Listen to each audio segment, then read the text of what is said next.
Today is Thursday, June 10th, 2021. Coming up on Roland Martin Unfiltered, Black Republican Congressman Byron Donalds says the Congressional Black Caucus, they're blocking him from becoming a member.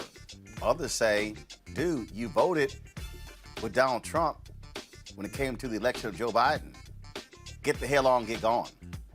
During a hearing today, Arkansas Republican Senator Tom Cotton showed his white nationalist self, constantly interrupting Defense Secretary Lloyd Austin on the issue of diversity in the armed services. A federal judge has tossed one of the discrimination lawsuits black franchisees with McDonald's filed against the corporation. In Minneapolis, a deadly police shooting has no record because there's no body cam video. Really? In Oregon, a statue commemorating an enslaved black member of the 1804 Lewis and Clark expedition defaced by a crazy-ass white woman, and the owner of the Baltimore Ravens donates $4 million to HBCUs. Plus, the High Point, North Carolina principal who serenaded his graduating seniors with the Whitney Houston song, well, written by Dolly Parton, I Will Always Love You. It's time to bring the funk on Roland Martin Unfiltered. Let's go. He's got it. Whatever the biz, he's on it. Whatever it is, he's got the scoop, the fact, the find. And when it breaks, he's right on time and it's rolling. Best believe he's knowing. Putting it down from sports to news to politics. With entertainment just for kicks, he's rolling. It's on go, roll, y'all. It's Roland Martin, yeah. Rolling with Roland now. He's funk, he's fresh, he's real, the best, you know he's Roland Martin now.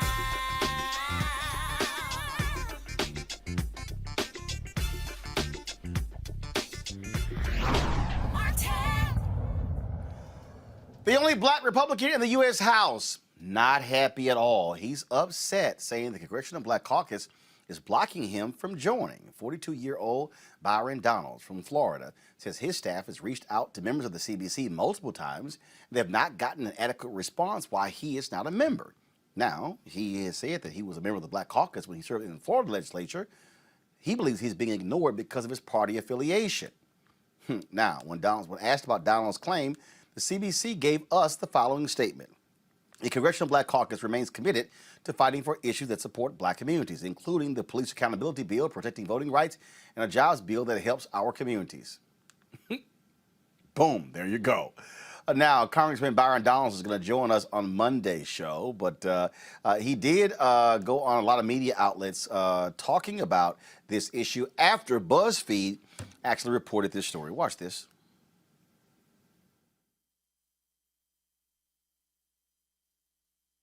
Show that in a second. I just want to go to my panel. Let's go to Dr. Greg Carr, Chair of the Department of Afro-American Studies, Howard University, Reese Colbert, Black Women Views, and also glad to have in the chair, Georgia Fort, independent journalist. This is an interesting one here, Greg, in that, first of all, you've had black members before. Mia Love was a member of the Congressional Black Caucus when she represented Utah.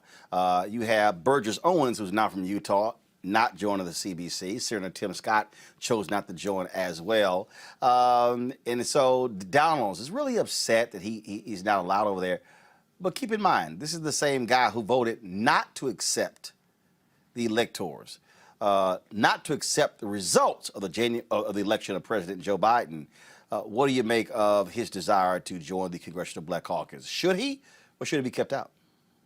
Well, I'm glad he wants to be in. That's just because of phenotype, how he looks. But that's very different than politics and culture. This is a guy who got on Twitter today and said he applauded that corn-pone governor of Florida for banning critical race theory. He said, we must tell our country's great story of redemption and teach our children patriotism. All that be hate. But a difference of opinion is one thing. But when you vote not to certify a federal election, and of course, he's a native of Crown Heights, Brooklyn, transplant, went to Florida State as undergrad, became a Christian at age 21. And you can see the Christianity threading through his comments. He's in a district that's over 100,000 plus on the side of the Republicans in terms of registered folk. But this guy's not a serious guy. His profile is very stereotypical. Finally, he's joined a few clubs. In fact, I like what Ilhan Omar said. She said that club you created with Burgess Owens, Maria Salazar, and Carlos Jimenez and them, they call themselves the Freedom Force. They're against everything the squad stands for, except the squad didn't name themselves, fool. So, Byron, I'm glad you said it with your chest. Just realize that we all stand together. It's not going to stop you from being a victim of state violence. Go on into that good night, brother, especially when you're giving them the gun to shoot you with. So you just stay safe. We still on the same team in terms of phenotype, but the rest of that noise, take it on back over there to the Super Friends. No, Freedom Force, whatever that is y'all created. Reese, he says that that his viewpoint should be accepted within the Congressional Black Caucus.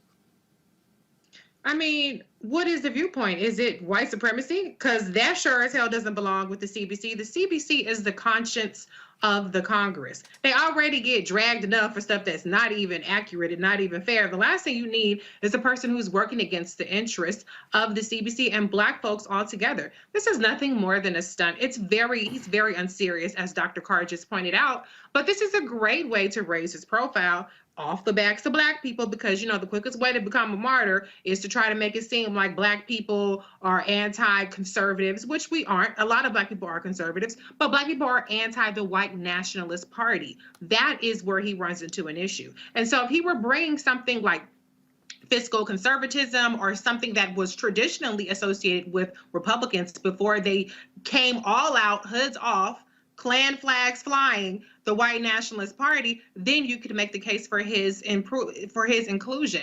But this is nothing more than a stunt. And if he really did want to be in it, it was probably for nothing more than networking and access to donors and access to clout and to raise his profile. But I'm not buying it. And I think that the CBC is doing the absolute right thing by sticking to their guns on this. Georgia?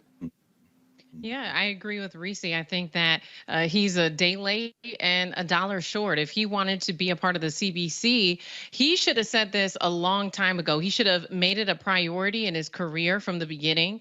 But instead, I think that he has prioritized his party affiliation, and he has been complicit on issues concerning the Black community. I want to know where was his concern about the CBC when Trump was in office and his administration was passing legislation that left Black people out. I want to know where his concern about the CBC was when the Capitol was being stormed. And so I think that it's very convenient. It reminds me of a saying they used to say a lot, you know, growing up, that your Black card would be revoked, you know, for certain things. And, you know, I think that this brother has found himself in a bad situation, not just because of his party affiliation. Let's be clear. It's not just about the fact that he's a Republican.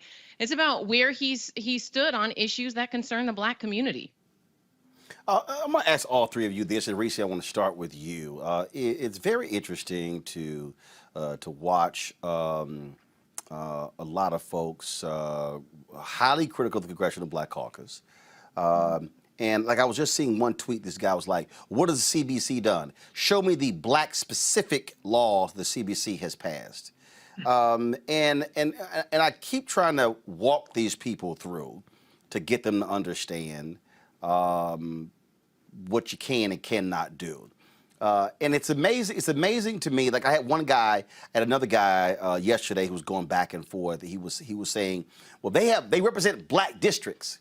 And I then told him, I said, have you actually seen the racial makeup of most of the congressional districts? I said, first of all, the average congressional district is 700,000 people. I said, please show me the all Black congressional districts. He couldn't answer any of those questions.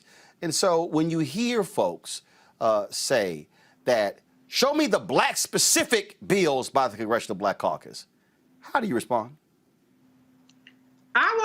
What I want to understand is, why is it that they say that as a cudgel against the CBC, but then when they need a cudgel against something like the COVID-19 Anti-Hate Crimes Act, they want to bring up all of the stuff that the CBC does? The George Floyd Justice and Policing Act, that was led by the CBC in both the House and the Congress. Anti-lynching legislation, both of them. You know, the thing that everybody likes to talk about, all the progressives like to talk about, Medicare for All, championed by Representative John Conyers, the HR 40 Commission, reparations. That's the CBC. As I just said, the CBC is the conscience of the Congress, but you need foot soldiers behind the CBC as well. Yelling on Twitter, about we need reparations now, no reparations, no vote is not getting us any closer to the finish line. So if you want to be critical of the CBC, make sure you turn that criticism inward towards yourself and find out what you've done to mobilize behind the CBC, because there's no excuse for why, for instance, something like the Black Smithsonian, the National Museum of African American History and Culture took decades to pass because the CBC had to continually introduce it. Every single session of Congress, the CBC is introducing the priorities of the Black community. And every single session of Congress, we have Black people making the same complaints without mobilizing. And that's where the issue lies. Not with the CBC members who bust their ass to try to get these things passed, but with the fact that people would rather go after the CBC than go after Rand Paul, who single-handedly blocked the anti-lynching legislation in Congress. They would rather go after the CBC than go after Mitch McConnell, who has obstructed the agenda since the Obama era. So we have to do something different other than criticize. We have to mobilize. And until we do that, we're going to still be stuck saying what is happening for Black people, period. I saw this tweet, Greg. This person here goes, powerful CBC, what have they done of significance for Black people? I missed the Black specific laws they got passed, like, I don't know, the Asian hate bill they all or mostly all supported, among other things. And I keep seeing these people, these fake YouTube historians, Greg, who keep saying, it was like, see, we prove you wrong, Roland. It's an Asian hate bill. And I'm going, it doesn't just apply to Asians if you actually read it. And the thing I explain to people, this is not, I'm defending the CBC. No. The average person is too clueless to even understand what members of Congress do. Again, when the heat pumps at Howard University went out, delayed classes a couple of winters ago, they had to go get emergency funding from Congress. That's right. Who do y'all think they called? Congresswoman Eleanor Holmes Norton. Who does she call? CBC members. See, again, what kills me is that people, like, they really have no idea. I sent the emails, Congressman Bobby Scott, when he talks about a bill that he passed, or when Congressman Alma Adams talks about how she inserted several things into the farm bill that benefited HBCUs. I can go on and on and on. I remember, I never forget, Greg, when President Obama was in office, the members of the CBC on the House Financial Services Commission refused to vote for the banking bill. They forced Barney Frank to go get the votes elsewhere. They didn't vote against it. They said, no, y'all got to add some stuff. And they demanded the inclusion of $3 to $5 billion for minority lending offices. And I never forget, I got a phone call about 10 o'clock at night. It was a Thursday. Hey, Roland, are you gonna have this? Are you gonna have the CBC on your show tomorrow? On Tom Joyner tomorrow on your TV One show? No, Tom Joyner. Talk about this very issue. Now, Greg, I didn't know what the hell he was talking about, but I clearly knew it had to be something major the CBC was doing for him to call me at 10 o'clock at night. And I said, no, I'm not gonna have them on Friday, but I'm gonna have them on Monday. Now, I was actually lying, but I wanted to hear what the whole deal was. And so he then went on to explain to me this tough negotiation they were having, and like, well, we can't do all what the CBC wants. And I said, well, we'll see. I did have them on. Here's what happened. That bill got passed. It went to the Senate. The Obama White House tried to pull that $3 to $5 billion out of the bill. Congresswoman Maxine Waters, Congressman Gregory Meeks, like, no, the hell y'all not. That actually passed. Now, I was moderating a panel at CBC ALC, and a brother stood up and he said, see, the CBC wrong, the CBC shouldn't have opposed Obama. I said, fool. That was a minimum of $3 billion. He actually said it was worth not getting the $3 billion if they oppose Obama. I said, you need to sit your dumb ass down. I said, their job is to fight. I remember when they had the jobs tour, and they were highly critical of the administration when it came to that. And Obama was not happy with them at all. Y'all think I'm lying? Go look up the Politico story in January or February 2010 when the CBC had that first meeting with Obama. The article lays out how he was not happy with them because they were pressuring him. But what kills me are these people who keep putting stuff out. They ain't doing nothing. They ain't representing us. I'm like, when your ass got no clue what actually happens with Black Caucus members. You ain't got no clue. Well, Roland, I think you've just anchored where we are, not just as Black people, but as people who live in America.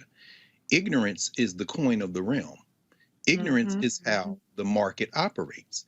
And for everyone who is critical of the Congressional Black Caucus, they probably don't know about language inserted in legislation around technology and infrastructure development. You might wonder how broadband access gets expanded. I mean, under poverty reduction and safety net programs or education, how do those Pell Grants get expanded? Under judicial nominations, who's in whose ear to suggest to the president who to nominate? Under immigration reform, you know how many Black people, look at Joe Neguzza, for example, or Yvette Clarke, and ask them about immigration and how those Black people that come from the Caribbean and from Africa. When you start talking about foreign affairs and national security or homeland security, ask Benny Thompson, what it means to be on top of that committee, because the longer you're in Congress, the more you gain seniority. Many of the Congressional Black Caucus members are at the top of committees or leading committees. It's very important to understand. And that's not to say they can't improve.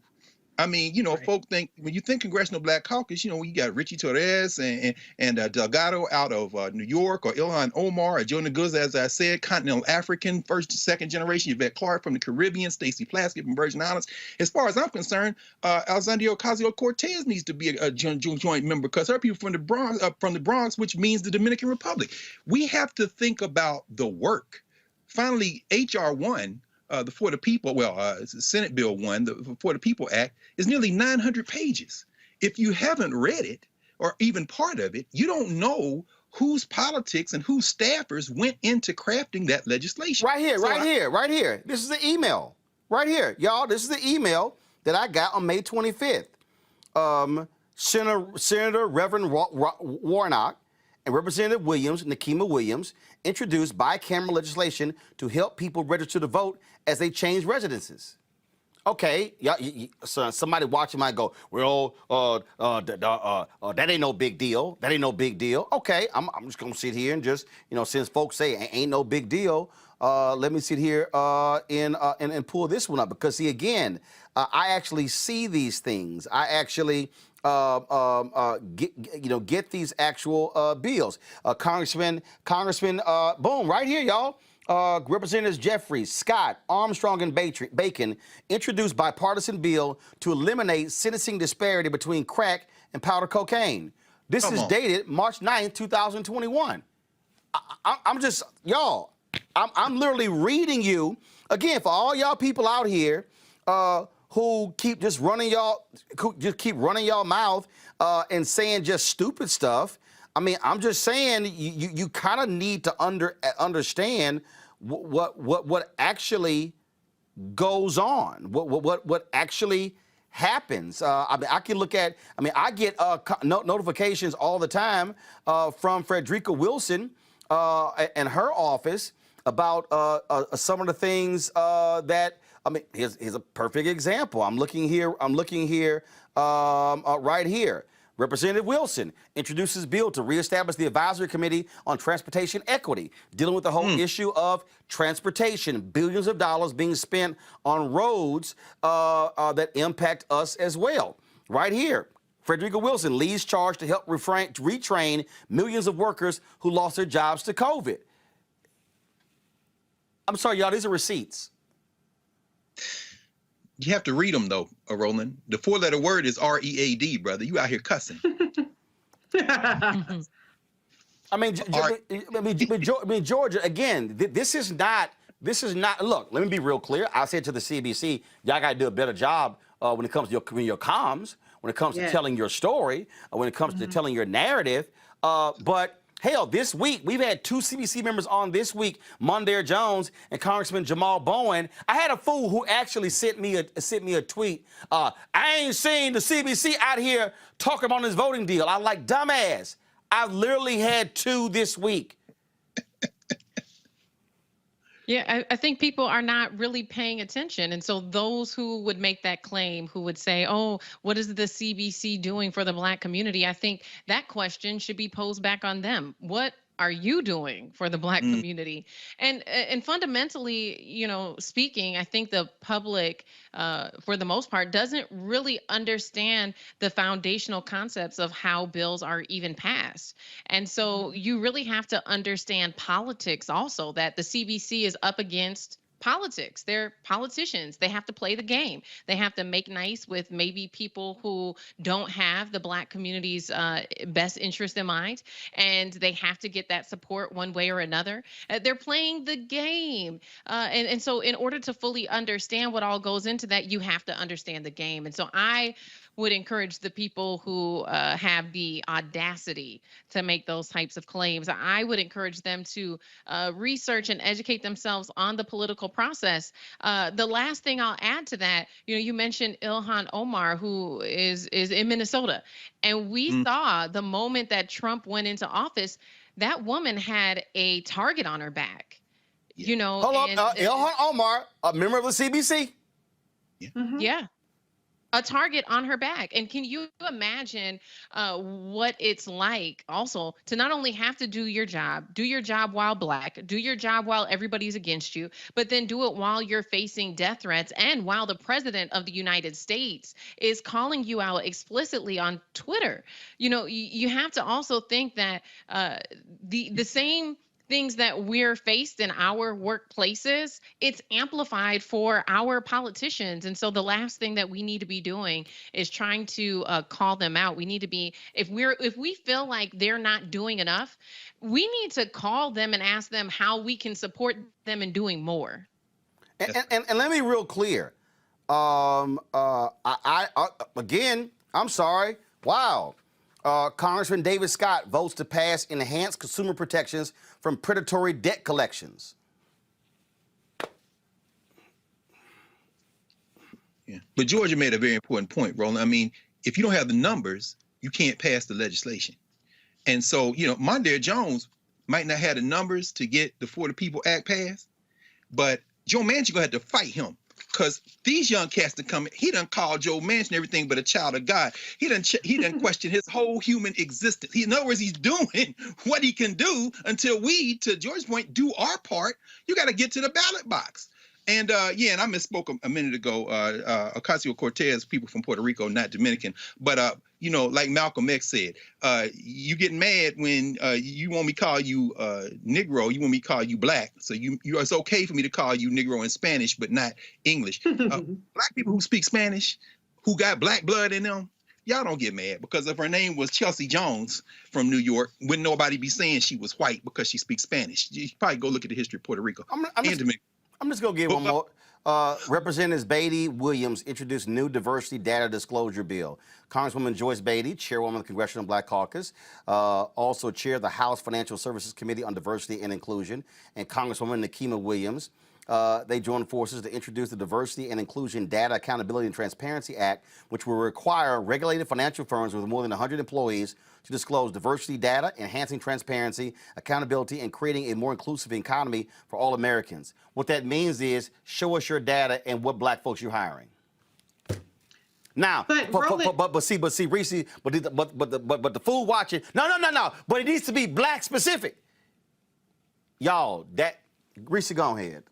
First of all, the Supreme Court has done away with that. And when it comes to federal appropriations or anything federal, you can forget about this big pot of gold with a leprechaun at the end of it, a black little leprechaun that says money for Black people and only Black people. Okay? Forget about it. That's not now, let's be real clear. Grants that are targeted to communities, but which means that, yes, like for instance, people like, they had $50 million that were going to agents for domestic violence. Yes, and there are federal grants that are specific to different groups. But the point is, when you're passing a bill, you can't pass a bill, this is for Latinos only bill. Asians only, Black only. And for all y'all folks who go ahead, just go ahead. Yeah, I mean, listen, there are ways that money is targeted and directed towards Black communities, Black people, Black organizations, et cetera, et cetera. It's absurd for people to think that there's no way that Black people and only Black people get money. Okay, so here's the thing. Dr. Carr said it best. Read is a dirty word right now. We've gone from the point to where it's not even just that people only read a caption or people only read 280 characters. People only read one damn sentence. People only read a headline. And unfortunately, with the CBC and politicians who are actually trying to do good are competing with is the meme culture, is the dumbed down culture, where if it doesn't hit the shade room, if it doesn't hit Baller Alert, or if it doesn't hit their gossip blog, if it doesn't hit their particular feed, which it won't hit because the algorithms don't put it in your feed because you're not interacting with information. You're interacting with entertainment. You're interacting with things to get an emotional response out of you that you take and run with it. You're all of a sudden an expert. You're an expert on the COVID-19 vaccine. You're an expert on reparations. You're an expert on whatever the situation may be, all from memes and headlines. And you react to it instead of informing yourself. And informing yourself, by the way, is not going on YouTube and typing in your opinion and finding a bunch of assholes who are just going to regurgitate your opinion to you and make you feel smarter because you're not smarter. You're actually dumber because of it. And so to your point, Roland, the CBC has to realize the environment that we're in and get better on messaging. Roland has the emails that show the accomplishments. Anybody can go to congress.gov. You can go to these particular Congress people and look up on their website. I'm sure they have press releases every single day. You can follow them on Twitter, but you have to bring the information to the people because the people that are bringing the bullshit are outworking you. They're getting to the people before you get to them. The people who have the anti-vaccine information, all the disinformation, they're getting to the people and you're not. And that's the problem. And it actually harms us all. But like I said, I just want to be clear. If people talk about the COVID Anti-Hate Crimes Act, there is $0 specifically appropriated in that act. I read through the bill on congress.gov. I just saw a tweet the other day from the Secretary of Interior that had millions of dollars in Black organizations, for whether it's for museums, whether it's for different organizations, millions of dollars. There's more money in that tweet for Black people than what was in the hate crime bill for anybody. But the problem is that tweet that I saw is not hitting your timeline. That tweet that I saw is not getting in the memes that's making it on all these entertainment sites where people say, you got any? I saw somebody tag me in some bullshit today where it was an ADOS meme that had the signing of the hate crime bill, and then it had Miss Seeley, got anything for me? This is how stupid we're becoming as a people, where we can't even process anything that's not in a meme anymore. We can't seek the information out and speak from a position of strength and authority rather than a position of being fake mad about everything. Because if you were really that mad about it, you would inform yourself about what's being done so that you can ask these people to step it up in the ways that things aren't being done. But you aren't doing that. You're just reacting to memes, and I'm really, really sick of it. But the CBC has to get better. And I asked Congressman Joyce Beatty about this. What are you guys going to do to compete with this meme culture? And they still are not there yet. And I hope Same here, Reese. Same here. Particularly for somebody like Congresswoman Underwood, who is exceptional, who had a very, very tight race in 2020. I need them to get their messaging together so that we can continue to grow the ranks of the CBC and Black people who are going to be the conscience of the Congress. I've been saying the same thing. In fact, when you talk about these stuck on stupid people, I got a stuck on stupid fool named Carrie Ivory on YouTube. They always introducing shit, but nothing passes. Really, Carrie? Pull this up, please. This is called Text of Bills for the week of June 14th, 2021. Right here. Every single week. So here's the question, Carrie. Are you even aware of this website? Are you aware? And I'm just going to type. I'll make it real easy for you, Carrie. This is what I typed in. Bills passed this week by the U.S. House. Boom. What's the first one that came up? Bills this week. Docs.house.gov. How about this here? The number 2, action on legislation at congress.gov. Let's click that. Look at this here. These are all the actions taken by Congress. May, April, March, February, January. Totals by session, Carrie. And see, this is for the people who don't understand how Congress works. Let me blow this up for you right here so you can get it. In the first session, 4,000. You know what? Let me just zoom in some more, okay, for the folk who let me just zoom in a little bit more because I really want people at home to see this. 4,344 bills and resolutions were introduced in the House. 205 were passed. 2,285 were introduced in the Senate. 183 were passed. Folks, what you don't understand, you gotta get 218 votes to get something passed. And so, excuse me for this very basic and rudimentary civics lesson for the folk who don't know, who all they do is run their mouths and they're clueless. You need to understand. I really believe praise the Lord for Schoolhouse Rock growing up. I really appreciated the cartoons on Saturday that taught us how government works. Because folk just run their mouths, and I know all the fake YouTube historians are going to be running their mouths this weekend, doing videos, dogging me, Reese, Georgia, and Greg, saying, there y'all go, Boule, Illuminati, Roland Martin, sitting here, they defended the CBC. I can hear all y'all running your little dumbass mouths. Oh, defended his white Democrat masters. No, fool. It's called understanding basic civics. And that's what it is. Now, I am not of the opinion that we do not push the CBC. Oh, y'all can ask them, I push them.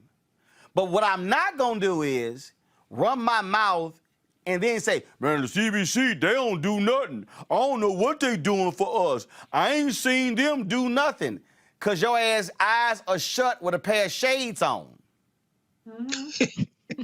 That's why. Just understand what actually happens. All right, Can I add one more thing? Yeah, go ahead. I just want to say, you also have to look at the amendments that pass. Not everything passes as a bill as it's introduced. Sometimes they have to have an amendment. Hold up. I want you to slow that down. Okay. Because see, for all of the people watching who whine and complain, who rode a different bus to school. Oh no. Let me walk y'all through this. What Reese just said is that when a bill is introduced, you as a member can attach an amendment to the bill. Right. Now, your name isn't, it's not your bill, but you can attach an amendment to the bill. So a bill might have 20, 30, 40, 50, 60 amendments. Also, as a member, you can change the language in the bill. You can have a word inserted or removed. You can have a line inserted, a line item inserted. You are not going to see that flashed on the New York Times Square billboard. It's not going to be on the Jumbotron. That's literally how it works. And see, for all y'all really, really just clueless, dumb people, please, by all means, go watch the movie Charlie Wilson's War. Go watch Charlie Wilson's War. A man who they call an undistinguished, booze-loving, fine women-loving congressman from Texas, who happened to get billions of dollars funded for the folks in Afghanistan to fight the Russians. Somebody who they were like, how, and I remember there was a line Philip Seymour Hoffman said, how can a nobody congressman from Texas get all this done? He said, because people owe me favors. Y'all, nobody knew what the hell Charlie Wilson was doing, but billions of dollars went towards equipment to fund the war. But I'm sorry, he white. He not in the CBC. So y'all probably would praise him for the work he did. I'm just saying that's what happens when you got people who are just clueless and they don't get it, but all they want to do is whine and complain. Speaking of what you got to deal with these white nationalists in Congress today, the black Pentagon secretary, first one in history, retired General Lloyd Austin, 4 stars, testified before Congress. Then you had Lloyd. You got white nationalists from Arkansas, Tom Cotton, man who despises diversity, loves showing his whiteness. Listen to this round of questioning, y'all. We're going to talk about it on the back end. Mr. Secretary, I have received, along with Congressman Crenshaw, several hundred whistleblower complaints about Pentagon extremist and diversity training. I want to share just a small selection of what your own troops are saying. And Mr. Chairman, I have a longer list that I'd like to submit for the record. Without objection. Again, this is just a few examples. One Marine told us that a military history training session was replaced with mandatory training on police brutality, white privilege, and systemic racism. He reported that several officers are now leaving his unit, citing that training. Another service member told us that their unit was required to read White Fragility by Robin DiAngelo, which claims, and this is a quote, "White people raised in Western society are conditioned into a white supremacist worldview." A member of the Special Operations community has told us that they are being instructed that, quote, "The U.S. Special Operations community is racist." One Army officer relayed to us the words of his general officer who told him that the entire U.S. Army is racist. A midshipman at the Naval Academy said classmates are calling America a fundamentally racist place and that this sentiment is not contested by school administrators. An airman told us their unit was forced into a racist exercise called a privilege walk, where members of the wing were ordered to separate themselves by race and gender in order to stratify people based on their perceived privilege. One African-American officer disparagingly said, and I quote, "The Navy thinks my only value is as a black woman and not the fact that she is a highly trained military specialist." Soldiers have come forward to tell us they are being forced to watch videos about systemic racism and documentaries that rewrite America's history as a fundamentally racist and evil nation. One Space Force officer told me that 2 Guardians left his ranks in a short period of time. One was a young African-American who said that after the training, she would never have joined the military had she known that it was such a hotbed of racism. The other was a white airman who said he didn't sign up to be indoctrinated and filed separation paperwork. Mr. Secretary, we're hearing reports of plummeting morale, growing mistrust between the races and sexes where none existed just 6 months ago, and unexpected retirements and separations based on these trainings alone. And again, these are not my words, these are the words of your own troops. So I want to ask a few simple but vital questions. Mr. Secretary, do you believe that our military is a fundamentally racist organization? Yes or no, please. Well, I won't give you a yes or no answer on that, Senator, because it deserves more than a yes or no. The military, like any organization, will have its challenges, but I do not believe it is a fundamentally racist organization. Thank you. I'm sorry to cut you off, but our time is limited. I think it is a pretty simple question. I'm glad that you agree it is not fundamentally racist. Do you believe that any member of the military should be treated differently based on their skin color and sex? Again, yes or no will do. Again, this question deserves more than a yes or no answer. Mr. Secretary, I'm sorry to cut you off. Our time is limited. It is a very simple question. Should a member of the organization you lead be treated differently, in violation of the Constitution, I would add, based on their sex or the color of their skin? No, I do not believe that, and that is Okay. why we have diversity, equity, and inclusion focus in the military. And the military for decades has been one of the institutions in the society where you are most likely to get ahead based on your own performance, on your own merit, irrespective of the color of your skin or where you came from or who your parents were. Sir, I absolutely agree with that, and I am an example of that. Your distinguished career is an I would also say that Mr. Secretary, your career is an excellent example of that. But I have more questions based on the reports we've seen. The military has included the works of critical race theories on its reading list by authors like Abraham Henry Rogers, who now calls himself Abraham Kendi, and Robin DiAngelo. Mr. Kendi has written, quote, "The only remedy to past discrimination is present discrimination. The only remedy to present discrimination is future discrimination," end quote. Do you agree with that proposition? I've not read that, and I don't, I certainly don't agree with what you just said, but Mr. Secretary, it's always important to have the full context of anything that you're being asked to evaluate. Mr. Secretary, do you believe that race and sex should be the key factor when selecting combat leaders, rather than, say, operational excellence, technical proficiency, leadership, agility, and integrity? I do not, Senator. I think what you just said should be key components in making any selection. Thank you. I'm glad we agree on all this.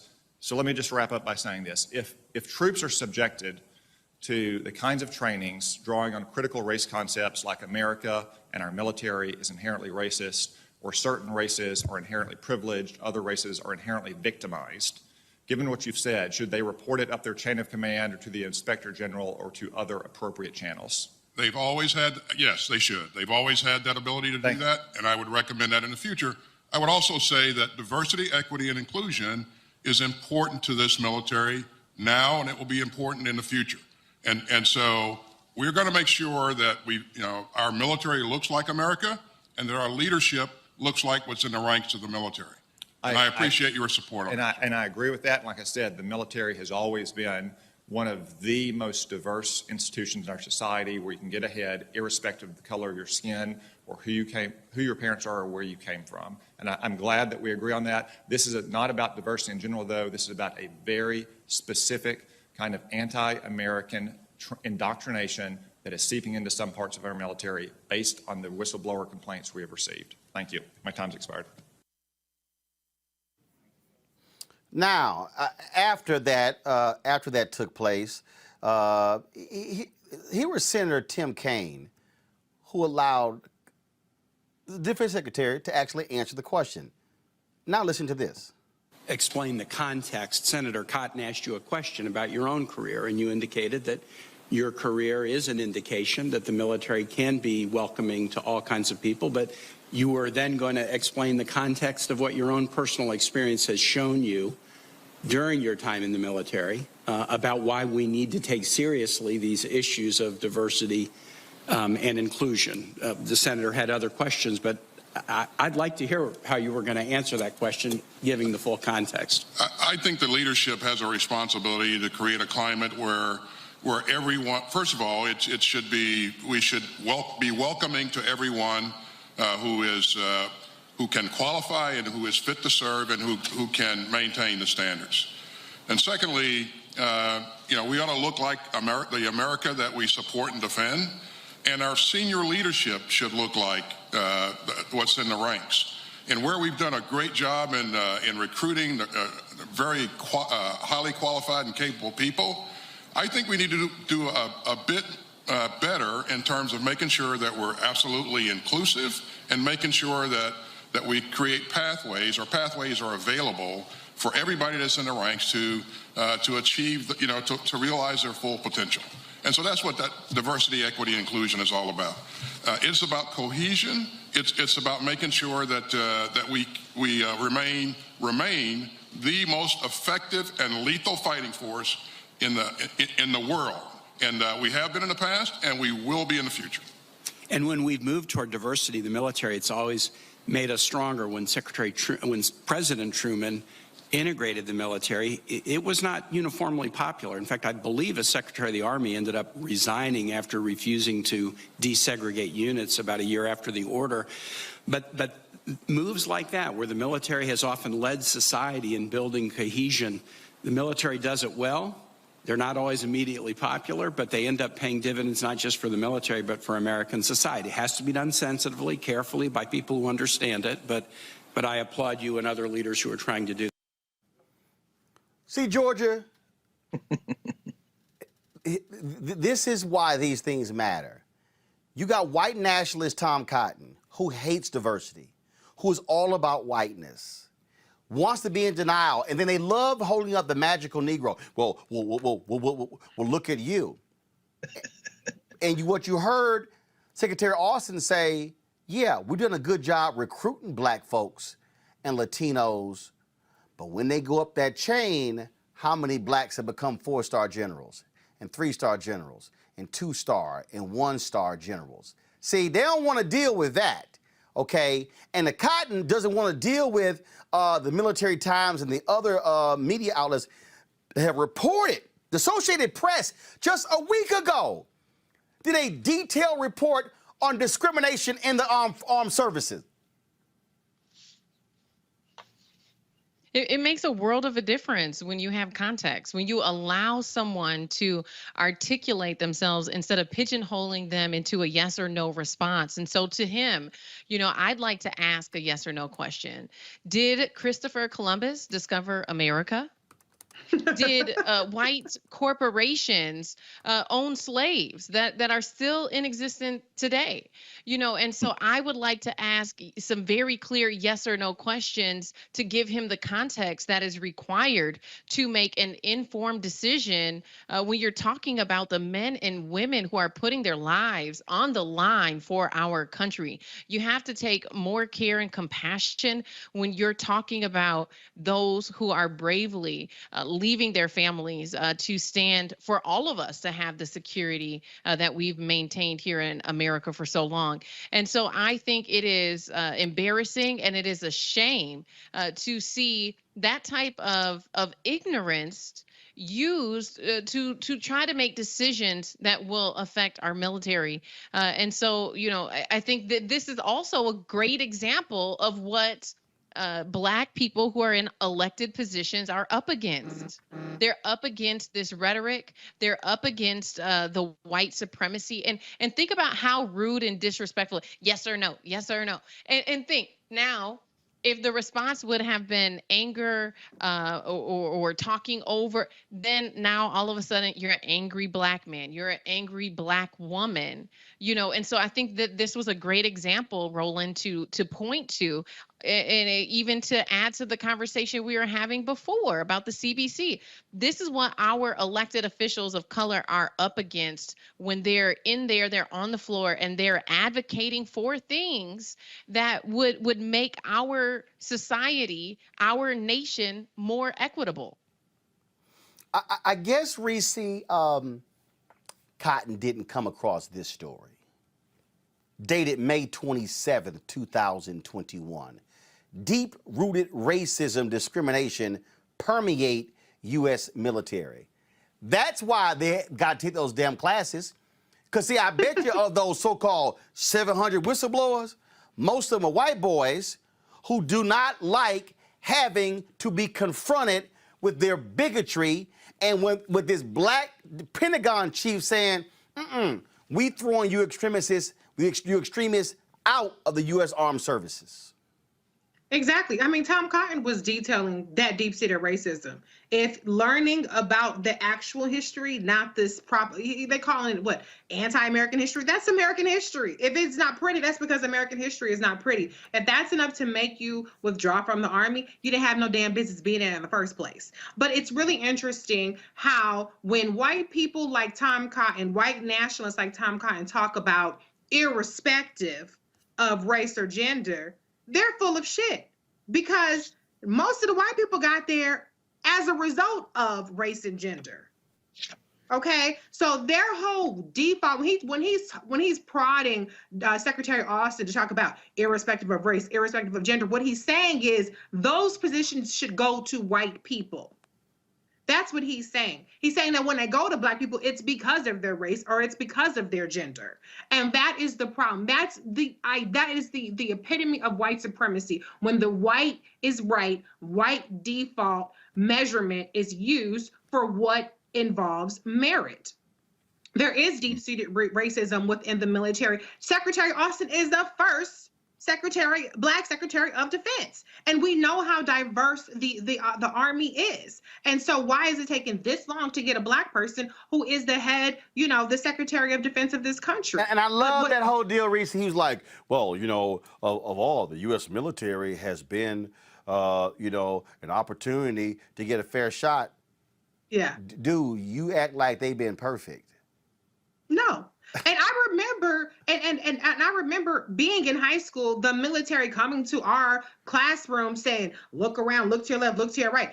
Some of y'all ain't gonna make it through college. They were discouraging people from going to college when I was in the 11th grade. So yeah, when you sit up there and you try to indoctrinate Black and brown kids into believing that they don't have a future through education or through a career, they only have a future in signing up for the military, you're gonna do pretty well on your recruitment. But how do they ascend to the different levels within the military? That is what the measurement is. And unfortunately, what the white nationalists are measuring is there's too many of you Black people making it ahead, and we want to keep the status quo. Well, that is done. And I'm glad that Secretary Austin refused to just give yes or no answers. And he was important to add that context. Context is something that is always lacking in all of our political discourse these days. I guess also, Greg, he missed this story from February 25th, 2021. Pentagon report warns of threat from white supremacists inside the military. A small number of extremists within the ranks carry the potential to carry out, quote, high-impact actions, the report says.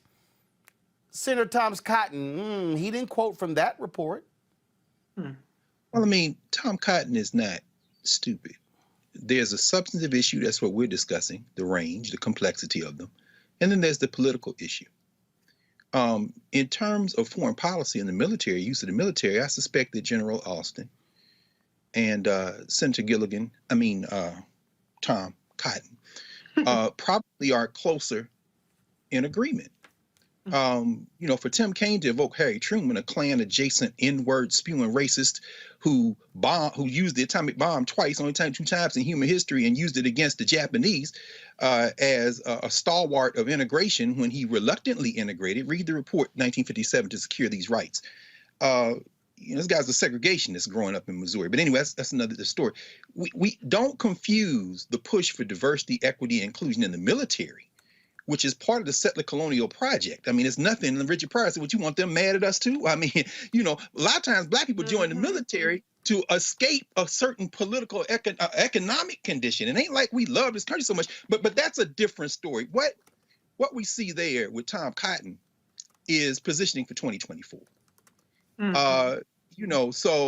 When he evokes Ibram Kendi, my friend Ibram Kendi, who we call by his government name, which, by the way, is fighting words where I'm from. When you start using your government name, somebody changed their name to an African name. But we know how that would end, as my man Black Thought in Philly would say, first thing to fall is cats with no chin. So I suppose Tom Cotton would be going very quickly in the Chin Check Club, along with his friend Ted Cruz and that junior senator from Kentucky. Maybe they can borrow some chin from young Josh Hawley's, who seems all their chins.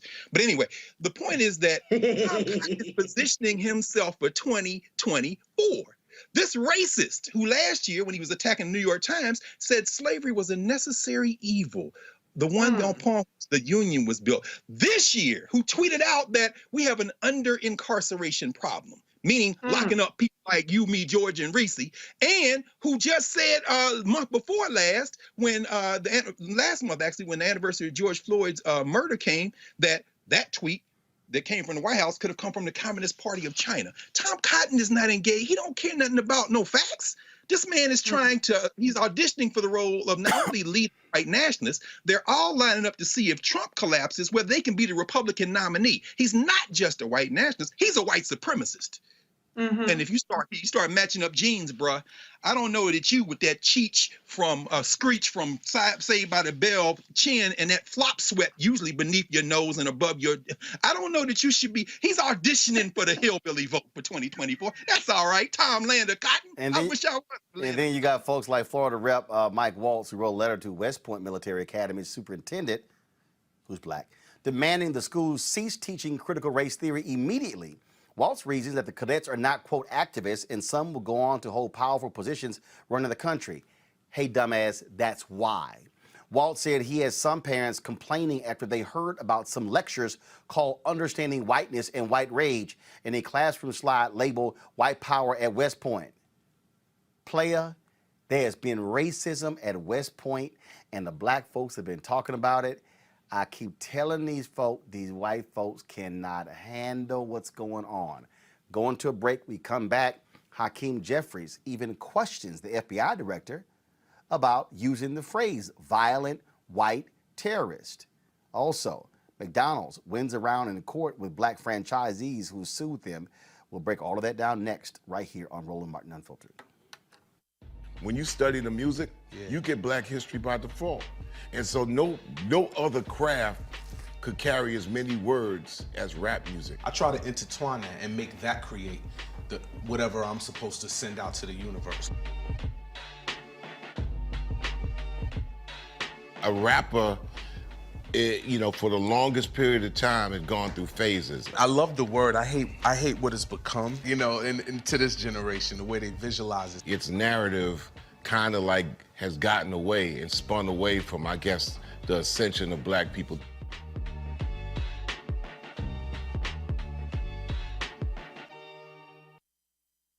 Black women have always been essential. So now how are you going to pay us like that? And it's not just the salary. I mean, there are a whole number of issues that have to support us as women. Yeah. But that's what we deserve. We shouldn't have to beg anybody for that.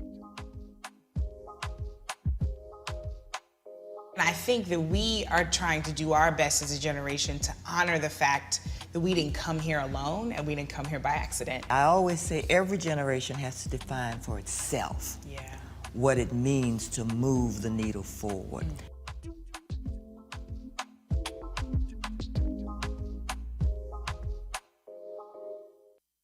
Black TV does matter, dang it.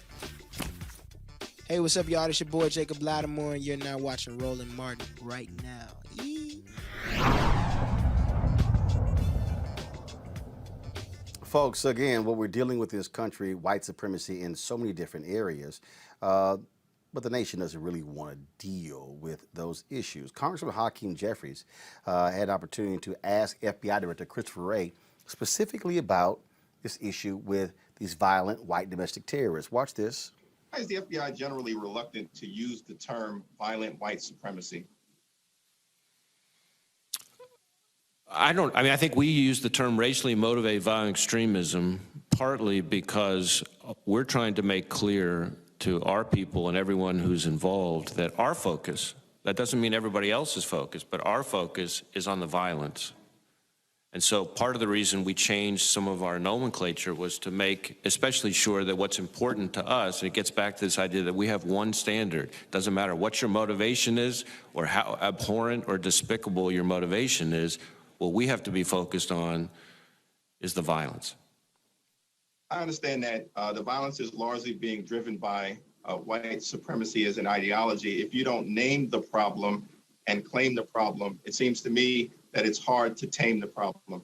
That's why I'm raising this particular issue. In terms of domestic terrorism, I think you've testified in the past that this is a growing problem that we've experienced in America, correct? Domestic terrorism? Absolutely. That's correct. Yes. And I would argue that it is actually a problem that has been with us for centuries. We know that the KKK was founded in 1865. That's a terrorist organization. We know that the lynchings that took place in the 1800s and the 1900s were acts of domestic terror. The murder, the brutal killing of Emmett Till in 1955, that was an act of domestic terror. The bombings of the 16th Street Baptist Church in Birmingham, Alabama, which took place in 1963, that was an act of domestic terror, killing 4 beautiful Black little girls. This most recent January 6th instance, the attack on the Capitol that resulted in death and mayhem, was an act of domestic terror, and the through line through all of those instances is white supremacy. I hope that the FBI will use all of its resources to tackle this persistent problem. I yield back. That's what you do, and that's what happens, Greg, when you have Black Caucus members trying to push the issue. As he said it, you got to name it. You got to name it and call it what it is. You can't say, oh, it's terrorism. No, no, no. It's white domestic terrorism, because trust me, if it was Muslims, they would be saying Muslims all damn day and demanding every Muslim leader in America denounce it. Well, if they choose to stay in electoral politics and the demographics keep changing, I look forward to the day when Senator Turner or Senator Bush out of Missouri, or I guess they could do it on the House side now, push it a little farther than our friend and brother Hakeem Jeffries to remind us that state terror looks like the Federal Bureau of Investigation, which began with the racial conditions persecution of Marcus Garvey and attempts to destroy A. Philip Randolph and everybody else, and continued right on up through the counterintelligence program. But I know he's got to get right up to that line because Hakeem also has presidential aspirations. That having been said, the challenge we have is the same challenge as a through line, to talk about through lines. It's a through line between the FBI and the domestic area, the CIA internationally, and the military globally, which is white nationalism is not an outlying thing that's invading these institutions. It is the core of the way they were constructed. Now, I will agree with Senator Tom Land of Cotton on that regard when he attacks the 1619 Project by saying slavery was a necessary evil. That's how white nationalism views us. Our whole job is to try to fit into a structure, and when you've got outliers, that's when they will say, oh, well, maybe we should talk about these people. This is the bad apple theory. It's not a bad apple. It's a bad tree. Now, I don't know how we root it out. And Hakeem probably went as close as you can get without, getting a heart transplant from the aforementioned Congresswoman Bush, or perhaps the new-to-be Congresswoman Turner. But, for where he is, I guess that was pretty good. I give him a C. Reese? Yeah, I mean, at the end of the day, white nationalism, white domestic extremist terrorism, all the stuff you want to call it, is a break the glass in case of emergency for white nationalism. And that is the government working as designed. That's why Joe Manchin is against the For the People Act when he was an original co-sponsor of it. That's why he won't weaken the filibuster, have any reforms for it, even though previously he was for some small reforms. That's why Tom Cotton doesn't want the military learning about the true history of this nation. That's why Christopher Wray, who was appointed by Donald Trump, is going to call it racial terror. I remember when the Republicans were on President Obama's ass all day, every day. You need to call it radical Islamic terrorism, radical Islamic terrorism. And that's all. He could call it anything else. He called it was not good enough. It had to specifically be radical Islamic terrorism. But when it comes to white domestic terrorism, white supremacist terrorism, they don't want to call a thing, because at the end of the day, that's what they're going to fall back on as the demographics continue to change. The January 6th insurrection was an insurrection for a democracy that is inclusive of all of us. Even though our votes are suppressed and they did everything they can to try to stop us from voting, it's about as inclusive as it's going to get, short of any kind of reforms the Democrats are able to ram through. But the reason why they're not that mad at it is because it's a break glass in case of emergency. Trump wasn't the emergency for them, but we have to be on the lookout for when they feel that emergency is coming. It could be in the next decade or 2 decades, but it's coming, and that's why they're not going to root it out. And that's why you got to have members of Congress continuing to put the pressure on them to call it what it is, Georgia. And so for those of you who say this is no big deal, it is, because when you call it what it is, then you can direct resources to it, and you can't allow the game being played. The FBI, has announced they've already made 500 arrests tied to the January 6th insurrection. You got to call that thing what it is. That was white domestic terrorists attacking the United States. Absolutely, Roland. And every decade, I feel like the language, it morphs into something different. And so what used to be KKK is now what, Make America Great Again, or now Save America, white supremacy, white nationalism, whatever you want to call it. It's fundamentally the same thing. It's fueled by the same principles and the same values. And you could say the same thing about the other side. When you look back at the civil rights era, affirmative action, and different components that were pushed back then to really combat and resist white nationalism, right? And so now, yeah, we have diversity, equity, inclusion. At every decade, every turn, we have new iterations, but fundamentally, it's the same principles. And so I believe that we are at a turning point in our nation where people who believe in white privilege, people who believe in white supremacy, whose identity is founded on that, whose political campaign was powered and funded by others who have those same fundamental beliefs, they are threatened. And most of them, we're seeing them act out in fear that when Black and other minority groups get a seat at the table, when we really start calling these things what they are, when we really get to the root of it and we're able to root it out, what are they left with? What are they left with in 20 years when the tables turn and the quote unquote minorities of this nation are the majority? What are they left with? Because they won't have white privilege. They won't have supremacy. They won't be above on any level in any industry. And so I think that what we're seeing is them really try to, fight against the tables turning. And there's really, in the next few years, nothing much that they can do about it. Absolutely. Folks, let's go to Virginia, where the governor, Ralph Northam, teamed up with Meek Mill to sign House Bill 2038. This deals with the issue of reform. And this is what he said in a news conference about this bill. Check this out. We have taken important steps forward to reform our criminal justice system. We've raised the felony larceny threshold and ended the practice of suspending people's driver's license for unpaid fines and fees or for non-driving related offenses. We have ended the use of the death penalty here in Virginia, and in just a few weeks, marijuana possession for adults will no longer be illegal in our Commonwealth. We have done these things because our criminal justice system has been inequitable for far too long. Too many crimes bring lengthy sentences that outweigh the severity of the offense.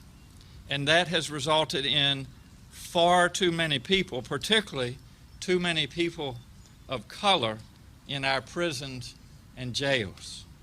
While none of these policies will end the problems of mass incarceration on their own, every step forward matters. And the step we're celebrating today is indeed a very important one. Too many people are in prison not because of the original crime they committed, but because once they were out on probation, they did something that caused the court to revoke their probation and send them back to prison.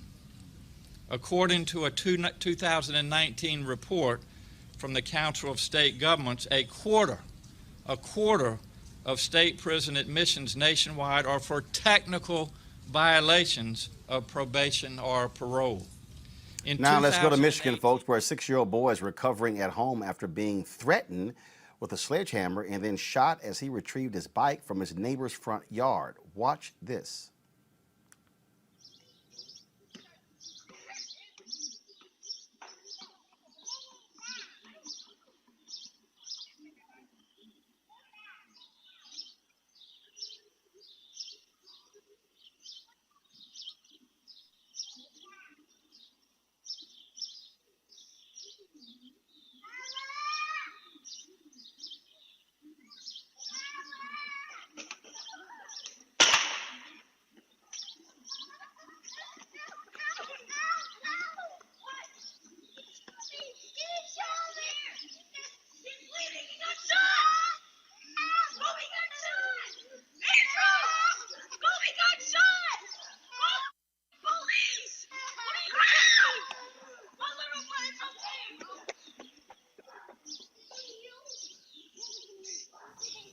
The child's father, Arnold Daniels, says his kids were outside on their bikes when they stopped and left one of them in front of Ryan Lewin's home. When Kobe went back to get his bike, Lewin came out with a sledgehammer in his hand and said something to the child. After that, Lewin went into his home and shot a gun through the front window, hitting Kobe in the arm. Luckily, the bullet went through the child's arm. Doctors told Daniel that had the bullet been an inch in either direction, it likely would have killed Kobe. Lewin was arrested and charged with assault with intent to murder. He was released on a $10,000 bond, and the emergency motion has been filed to raise the bond. No shit, Reese. I said, listen, I know some people don't agree with capital punishment. Give this motherfucker the electric chair, okay? What kind of sicko do you have to be to shoot a 6-year-old over a bike in your yard? Fry his ass up, no trial, straight to the electric chair. And they bringing back the shooting. What are they doing? The shooting in South Carolina, fire squad in South Carolina. Extradite his ass to South Carolina and send him on a firing squad. That is the only just result. I know the little boy survived. Thank you, Jesus, for that. But I don't have any problems with the firing squad on his ass. $10,000, Georgia. That dude almost killed a child. Yeah, as a mother, it breaks my heart. I have 3 children, and I can't imagine how it would feel to learn that my children were out riding their bike and were shot. And the thing that really frustrates me with this case, well, I mean, there's layers. But you have Ryan, who is an Asian man. Let's address the anti-Blackness that exists in other minority groups. Let's address the fact that while everybody wants to lump us together and call us BIPOC and kumbaya, all of this solidarity, which is great, before that can really be authentic, we have to address the anti-Blackness that exists in other groups. That there are some people, Asian, indigenous, Hispanic, who have the same white supremacist ideology and those stereotypes so deeply ingrained in them that they won't hesitate to shoot a little boy, right? And then when you look at the judicial system that allows this man to get out on a $10,000 bond, it's very, very clear how America values Black life, or should I just be frank, how America does not value Black life. Great. That's right. Georgia said it. I mean, and by articulating it that way and joining those two things together, it's very compelling. The two things being the idea of anti-Blackness. Everyone looks at Black life as not human life. There are no humans involved. I wasn't shooting at a human being. I was shooting at a little threat. And then the field of violence that is the United States of America, Senator Gilligan. In other words, this country is born in settler violence. And the only way you check that instinct is a fundamental restructuring. So what you're seeing is someone who has been indoctrinated in a culture of anti-Blackness, who has been empowered by a culture of violence to act out that anti-Blackness. In other words, in fact, the tragedy is this isn't an outlier story. Of course he got bail. You didn't shoot at a human being.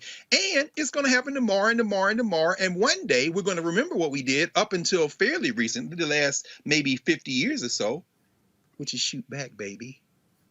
And then at that point, when you call the police, they're going to have decisions to make. This doesn't end well for anybody in this country, because people are only going to take getting shot at so much before they start shooting back. And that's when you're going to find out half the people in the damn police force hate the other half. Don't call. In other words, this deteriorates. This is the deterioration of the society we just saw in that attack on that child. Well, the outcry was tremendous, and as a result, about a few hours ago, Ryan Lewin is back in custody. He was picked up. Go to my computer, please. He was picked up after his bail was increased to $100,000 during a hearing on Thursday. And so, again, the video was captured on a Ring camera, but Lewin is in prison as we speak as a result, again, of the loud protests. He still has a bail number, though, right? Yeah, $100,000. Let us not forget Kyle Rittenhouse. Y'all better watch that GoFundMe. Great point. Great point. Folks, in Minneapolis, activists are calling for an investigation into the lack of body camera footage in the fatal shooting of a black man. Officers on a U.S. Marshals Service task force killed Winston Smith Jr. during an attempt to arrest him on a warrant for illegal possession of a firearm. During the arrest, Smith allegedly failed to comply with officers' commands and produced a handgun, resulting in task force members firing upon the subject. Folks, in addition to the investigation, activist groups are also demanding the head of the United States Marshal for the District of Minnesota, Ramona Doman, be fired. The U.S. Marshals Service does not allow body cameras for officers on this task force. However, while deputy marshals do not yet wear body cameras, the Justice Department permits state, local, and tribal task force officers to wear them. The Hennepin County Sheriff's Office has now issued a body camera to one of the deputies involved in the shooting. Still, Sheriff's Office officials were told it could not be used while the deputy worked on task force operations.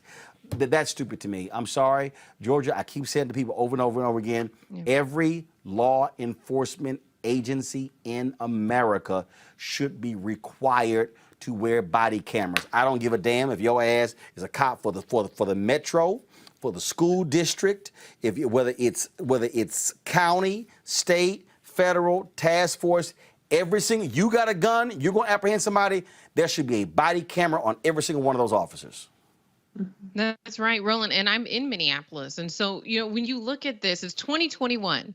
It is recommended practices for transparency and accountability that officers are wearing their body cameras. And so to learn that U.S. Marshals, which are simply just officers who have been on the job for about 5 years, who are deputized to work on this task force, right, that they're allowed then to not wear their body cameras. And so we've seen since this happened, 3 different counties withdraw their deputies from serving on the task force. We have not heard any statement from Ramona Doman. In fact, the activists and community leaders who have been organizing on police accountability even well before George Floyd went to Ramona's house.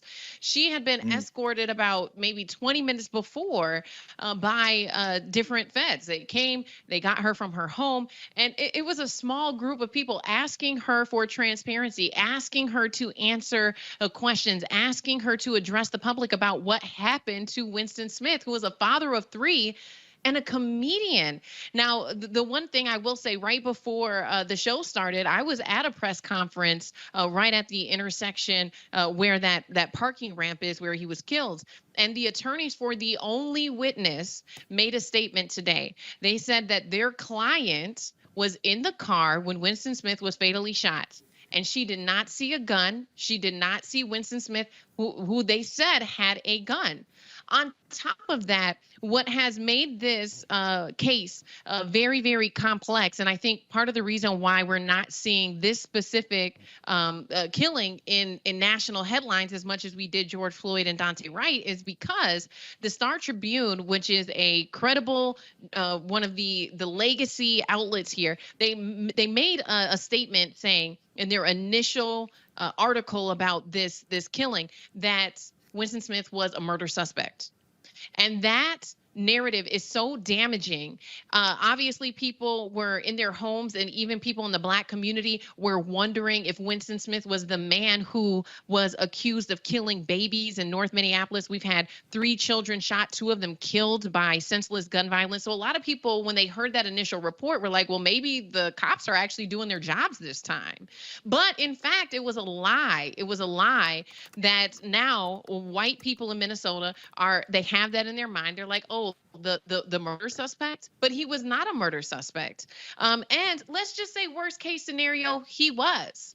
Well, what happened to Dylan Roof, who indeed was a murder suspect, who indeed had just killed 9 people? Why is it that a white man who goes into a church while people are praying, how is it that he can be escorted out alive? But here, in the case of Winston Smith, you're saying he's a murder suspect, so he can't be apprehended. But so this case, on so many different levels, I think it really deserves more attention than it's been getting. And I think that people really need to examine the way that the U.S. Marshals operate, because they're not operating under the same guidelines as local police departments and the county sheriff's offices.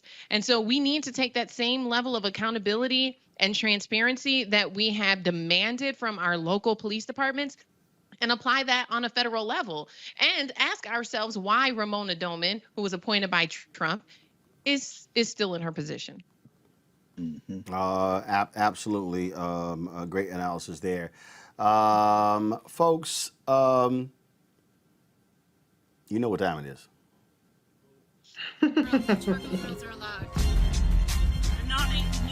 white. I got you, huh? Illegally selling water without a permit on my property. Whoa! Hey! You don't live here. I'm uncomfortable.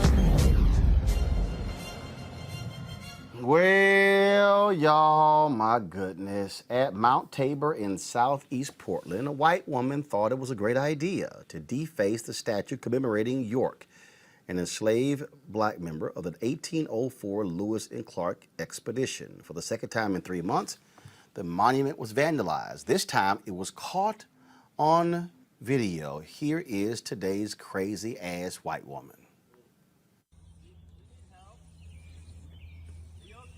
Do you want to give us your name on the? Yeah, my name is Jeanette K. Grody. My date of birth is 9/13/78. Hey, way to be part of the solution. Good job. Come fucking arrest me. Good job. I'm first, not color, race, or sex. What's your name? It's 9/70. My name is Jeanette Grody. Report me to the police. I will pay for damages if you want me to. Fuck all of you. I've been prejudiced against black people and Hispanic people, and everybody has. I'm sure you've been prejudiced against people as well. I don't give a fuck. Do whatever the fuck you want. All right. It's love and unity, not to replace a white man with a fucking black man. That is not fucking unity. Yeah, you go ahead, shake your head. I've read the white privilege book or whatever the fuck else you want for Unity Spiritual Center. I don't give a fuck.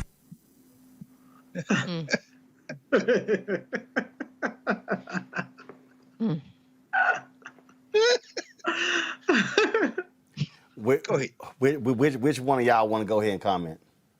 Go ahead. Hey, I'm just glad York getting some shine.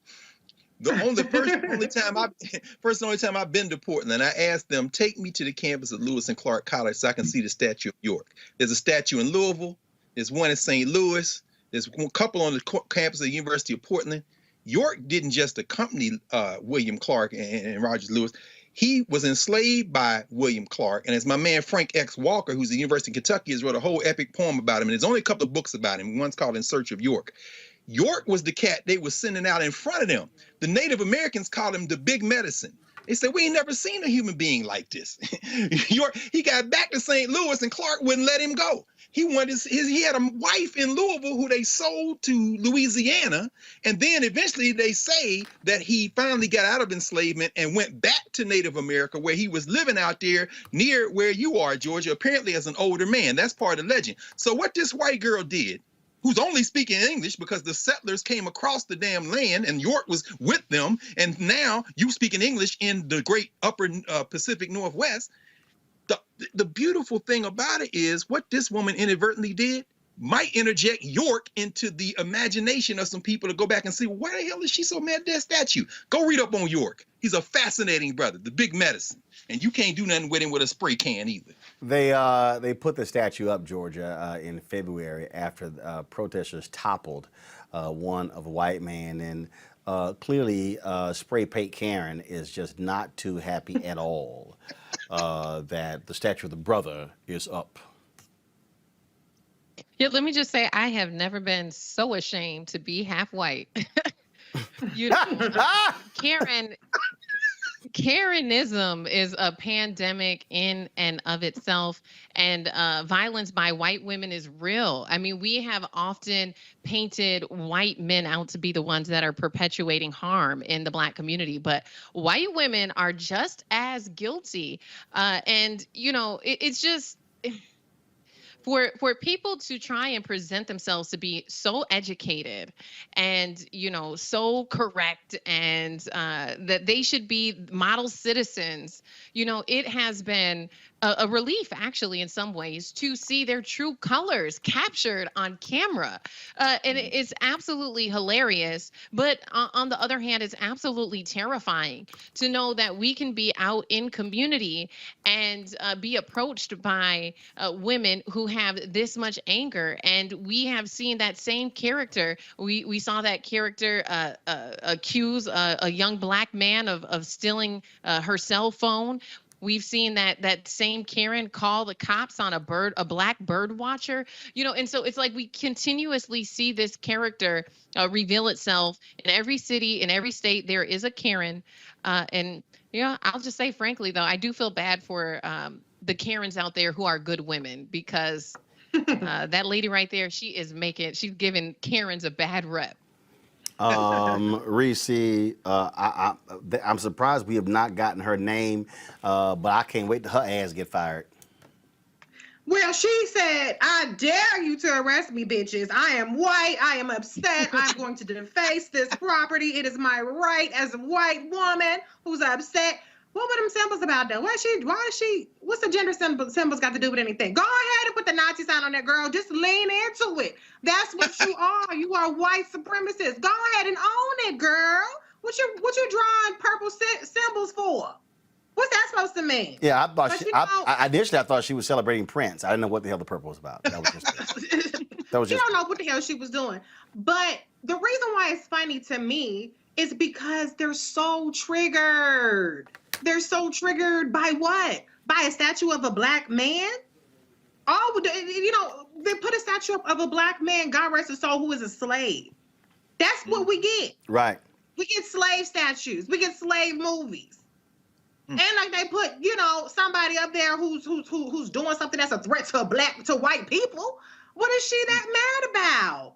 But she gave him her name and date of birth. He might have been trying to steal your identity, girl. He might have agreed with what you're talking about, but he said, let me go ahead and get this crazy white lady's identity, open up a little account, and go on ahead and get my life. I mean, she's very dumb, very triggered, very upset for no reason. I guess we can add Black slave statues to the list of white people not enjoying that, or long weekends, or cookies. The list is just growing and growing and growing. I'm gonna need y'all to get it together, because that's why your life expectancy is going down as a race. Because you're too upset about little shit. You're too upset. Get it together, girl. But go ahead and relocate her. And hey, all y'all out there who could do something with her name and date of birth, go ahead and do something. I'm going to save my next crazy ass white person for after my next interview. There are always some video. And Black folk, we do stuff a little different, y'all. We got a little bit more flavor. We put that Tony Chachere's Creole seasoning on it. We don't have struggle chicken.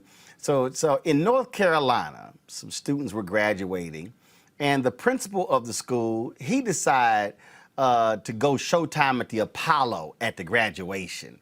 Check out Principal Marcus Gauze of T. Wingate Andrews High School.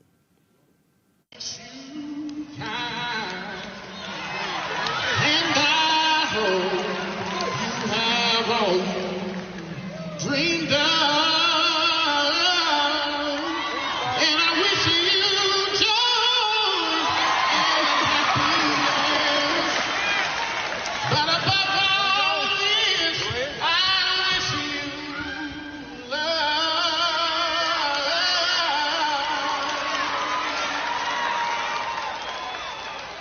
And I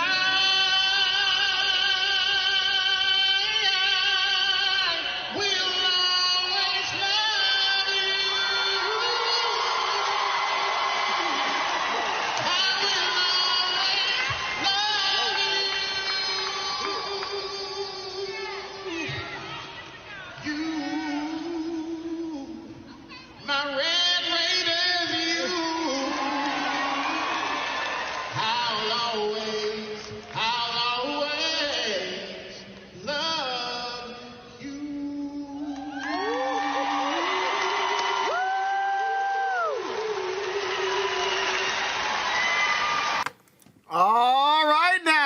Principal Gauze joins us right now. Doc, how you doing?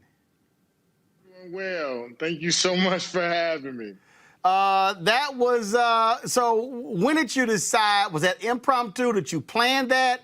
What caused you to say, this is how I want to send off my students? Hey, so we have had like a tumultuous year, and the kids have lost out on so much. And so I wanted to do something that I thought would be memorable and special for them. So I actually let my valedictorian, Miss Trinity Goss, she's the one who chose the song for graduation. So she gets the credit too. Now, do you often sing to your students, or was that like a first-time thing? Oh, no, sir. This is like a tradition for graduations. Like we typically sing a nice little song for them at most graduations, or their senior awards programs or something like that. But we typically try to make sure that we give them a nice song to go out with. Have you been surprised at how quickly this thing has gone viral? Brother Martin, I'm a country boy from Supply, North Carolina. Absolutely. This has been absolutely an amazing response and something that, I never really expected at all. How long you been singing? I mean, do you sing with the group? Do you sing in the church choir, or do you just do on your own? Well, I've been singing since I was a little boy. Like, I've been singing in church probably since I was 4 or 5 years old. Like, it's been something that I've done for most of my lifetime. My family at one time, I come from a pretty large family. My family at one time had a choir that I sang with as well. But no formal training. It's just, when your mom and daddy tell you, go sing that song for the people. That's just kind of where I got my training from. I got folks here on Facebook and YouTube. They're looking at the colors you're wearing, and they're saying, is he a North Carolina A&T graduate? They're trying to figure out the color scheme. Hey, absolutely. I'm an Aggie until I die. All right.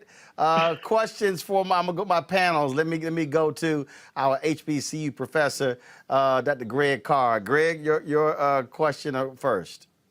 Thank you, Roland, and congratulations, Dr. Gauss. Huh? You working on you finishing up at High Point, from what I understand, right? Absolutely. Just finished and graduated in May. So yes, I am done. Okay, Dr. Gauss. Then so look, man. My only question is, you become the most famous High Point resident in music.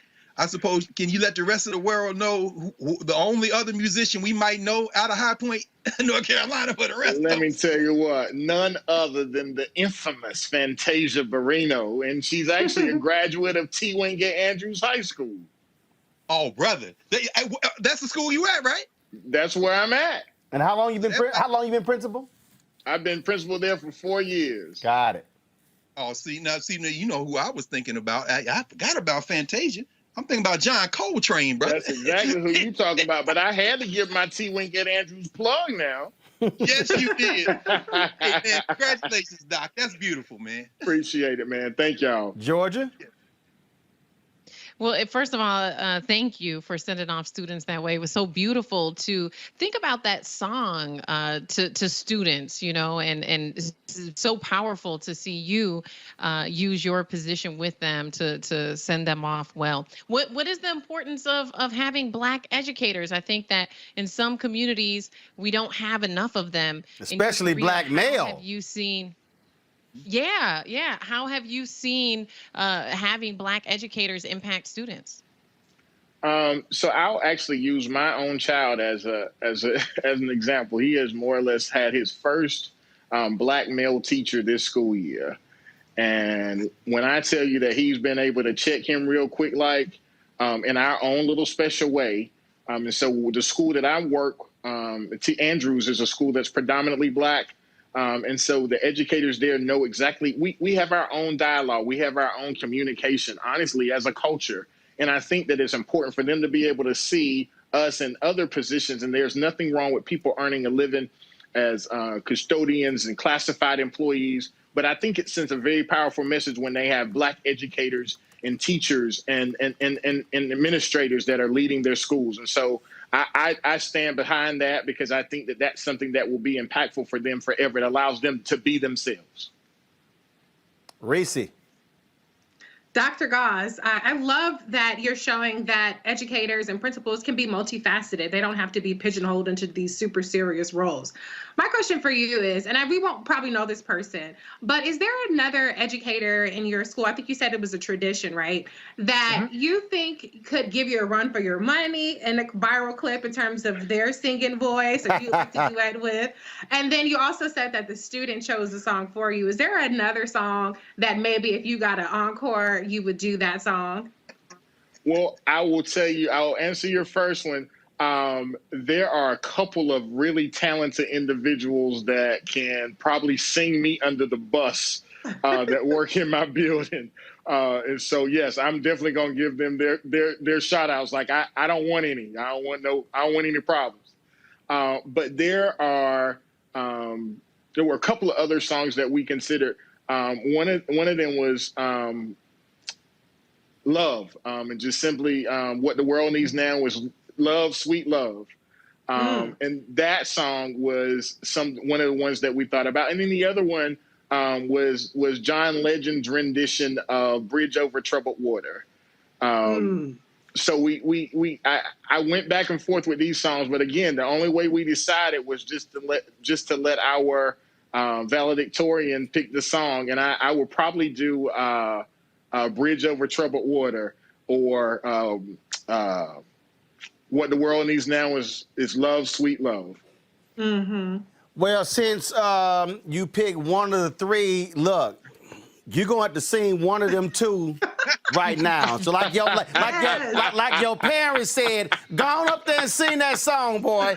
So, I got you. So since you gonna sit here and say it was one of those two and you gonna pick one, I ain't even gonna get to the other crazy ass white people story. We gonna end the show on this. I'm gonna run that tomorrow. So you gonna take us out with the song. Go ahead. I got you. What the world needs now, it's love, sweet love. It's the only thing there's just too little love. What the world needs now, it's love, sweet love. It's the only thing there's just too little love. All right then. You know, Greg. I think Doc could make the alpha choral. Hey man, that's that Aggie pride. He didn't let them down, boy. That was all right. Falsetto, man. He ain't miss a note, boy. Well, great job. We certainly appreciate you bringing some joy to those students, as well as the family there, and of course, folks now all across the country have got an opportunity to relish in that. See, now you put pressure on a whole bunch of other principals, because see, now they like, what you gonna do? You gonna give us a little speech? Nah, you got to do something. Oh, I've been getting those calls. Like, bro, what you doing? You setting the bar too high. Well, look, the bar needs to be set. We appreciate the work that you do. Thank you so very much. And it's important to see black male educators in the classroom leading as principals. And so certainly congratulations. I got lots of fans down there in High Point, North Carolina. When we go down there, they always show out well. And of course, my man Bob Brown. Of course, yes, Bob Brown was lieutenant to Dr. King. He was the highest ranking black person in Richard Nixon's administration. I did a one-on-one with Bob at North Carolina A&T when I spoke on campus there in January of last year. So folks, y'all can go to YouTube, check it out. And so he also is a product of High Point, North Carolina. I'm gonna be sure to give Bob a call, have him talk to him in a few months. So Dr. Gauze, certainly appreciate it. Thanks a lot. Absolutely, thank you all. All right then, folks. We gonna end it that way. Let me give big thanks to my panel today, Georgia, Reese, as well as Dr. Greg Carr. Y'all don't forget our girl Erica Savage Wilson. She is recuperating, going through her rehab for that serious accident that she had. And so y'all can support her, $ Erica Savage Wilson. Show her some love. And Erica, if you're watching, I got folks, somebody sent me a $100 check for you, Erica. So I'm gonna have to get your address and send it to you. And so y'all cracking me up. Y'all sending Chelsea, step out here. Y'all sending me. I got those blankets over there for Reese, so I got to send Reese those blankets. Greg Carr, somebody sent me a shirt for you and a book. Pass me that bag right there. The Black Show. Hey, dog, seriously, folks sent me. So I gotta find. I got the card. I think is there a sheet underneath there, and give me that book. So somebody sent me this bag right here. No, that multicolored. Somebody made this bag here for me. I'm gonna read it in a second. I think. That's nice. Give it here. That sheet right there. That sheet right there. And so then they know I like to read. So somebody they actually made this book, this book bag here. Then they put a bookmark in it as well. And this was sent by, hold on, they put their name on here. And so Alphacina Barrett. Is that it? Yeah, Alphacina Barrett, she has a book. She sent this to me. The Faces of Struggle, such as cancers, are on the journey to God's glory. So Alphacina sent me this. I told y'all, folks be sending me all kind of stuff. Next week, I'm going to share with y'all. Somebody sent me a whole Juneteenth kit. They sent me a whole Juneteenth kit. So Juneteenth is next week, so I'm going to show y'all that. And so... Texan, so is it authentic? You from the birthplace. Look, and of course, and the late state representative Al Edwards, our frat brother, he is Mr. Juneteenth. I'm gonna do it next week. So he was the one, of course, who got the bill passed, and so we always give him a shout out. Texas is becoming the first state in the country to make Juneteenth a state holiday, and so I appreciate the gifts that y'all seeing, and I really appreciate the financial gifts that y'all seeing, because that's what allows us to pay staff.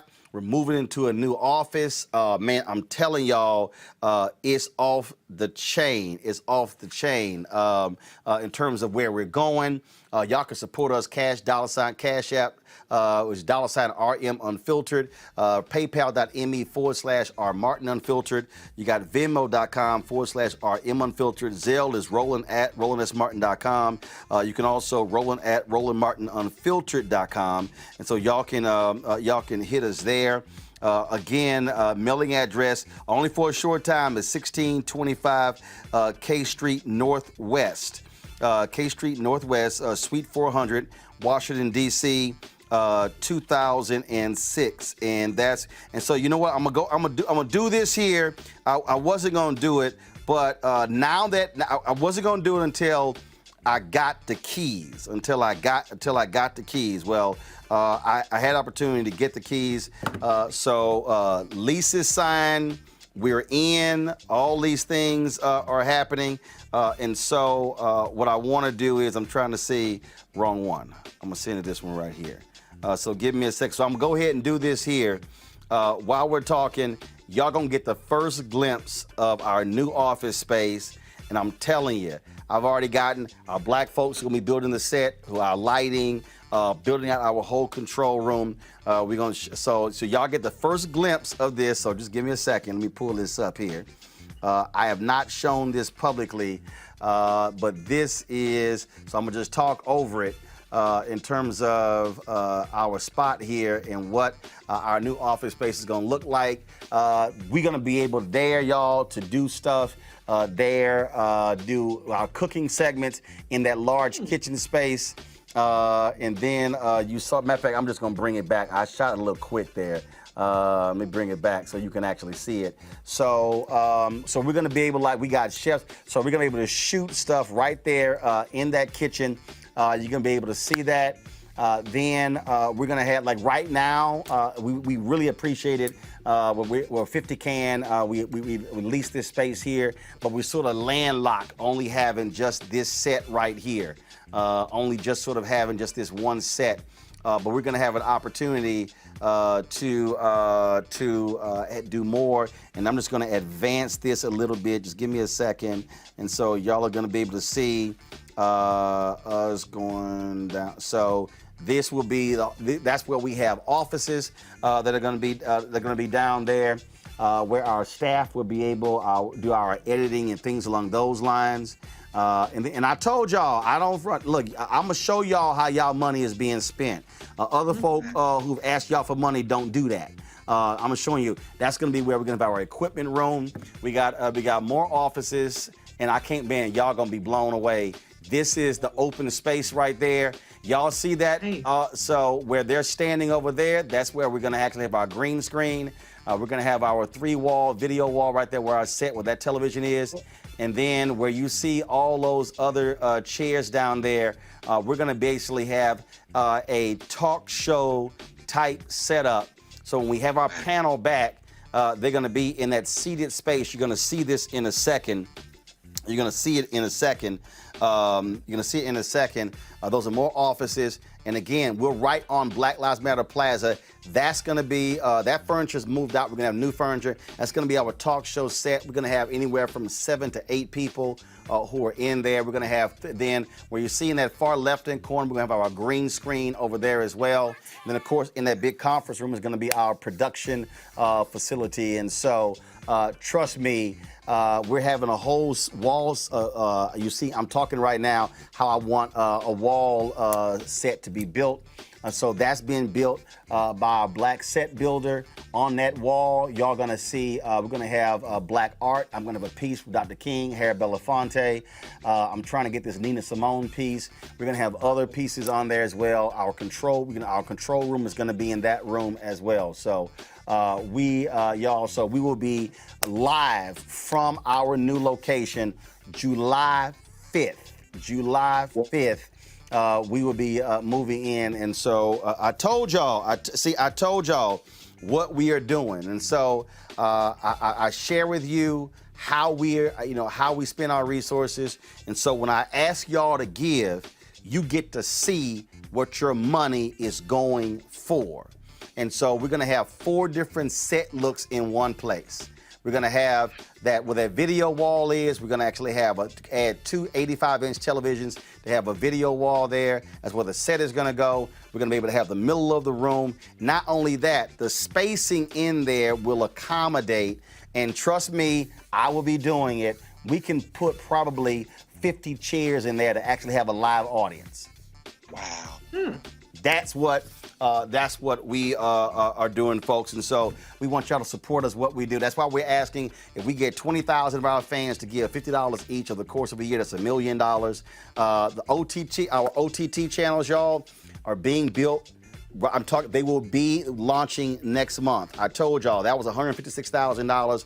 Those OTT, so we're gonna be on Apple TV, Roku, Samsung TV, Xbox. We're gonna be on all of those, Amazon Fire. We're gonna be on all of those platforms next month. Your money went to support that as well. And so I just want y'all to understand what we're doing, how we're building this out.